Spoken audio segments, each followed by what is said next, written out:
The Power of Awareness, Neville Goddard. Chapter 6, Attention. This is an amazing chapter, just like the previous ones. A double-minded man is unstable in all his ways. James 1:8. Attention is forceful in proportion to the narrowness of its focus. That is, when it is obsessed with a single idea or sensation. It is steadied and powerfully focused only by such an adjustment of the mind as permits you to see one thing only. For you steady the attention and increase its power by confining it. The desire which realizes itself is always a desire upon which attention is exclusively concentrated. For an idea is endowed with power only in proportion to the degree of attention fixed on it. Concentrated observation is the attentive attitude directed from some specific end. The attentive attitude involves selection, for when you pay attention, it signifies that you have decided to focus your attention on one object or state rather on another. Therefore, when you know what you want, you must deliberately focus your attention on the feeling of your wish fulfilled until that feeling fills the mind and crowds all other ideas out of consciousness. The power of attention is the measure of your inner force. Concentrated observation of one thing shuts out other things and causes them to disappear. The great secret of success is to focus the attention on the feeling of the wish fulfilled without permitting any distraction.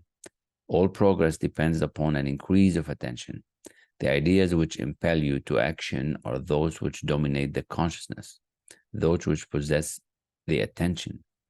The idea which excludes all others from the field of attention discharges in action. The one thing I do, forgetting those things that are behind, I press toward the mark. This means you. This one thing you can do, forgetting those things that are behind. You can press toward the mark of filling your mind with the feeling of the wish fulfilled. To the unenlightened man, this will seem to be all fantasy, yet all progress comes from those who do not take the accepted view, nor accept the world as it is. As was stated heretofore, if you can imagine what you please, and if the forms of your thought are as vivid as the forms of nature, you are by virtue of the power of your imagination, master of your fate. Your imagination is you yourself, and the world as your imagination sees it is the world, the real world.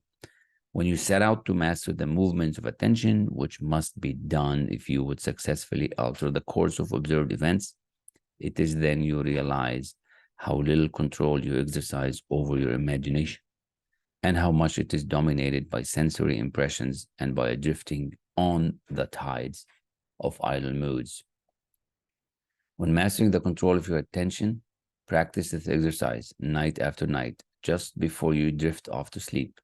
Strive to hold your attention on the activities of the day in reverse order. Focus your attention on the last thing you did, that is, getting into bed, and then move it backward in time over the events until you reach the first event of the day, getting out of bed.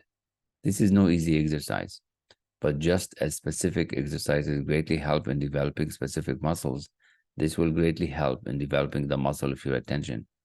Your attention must be developed, controlled, and concentrated in order to change your concept of yourself successfully, and thereby change your future. Imagination is able to do anything, but only according to the internal direction of your attention. If you persist night after night, sooner or later you will awaken in yourself a center of power and become conscious of your greater self, the real you. Attention is developed by repeated exercise or habit. Through habit, an action becomes easier, and so in course of time gives rise to a facility or faculty, which can then be put to higher uses.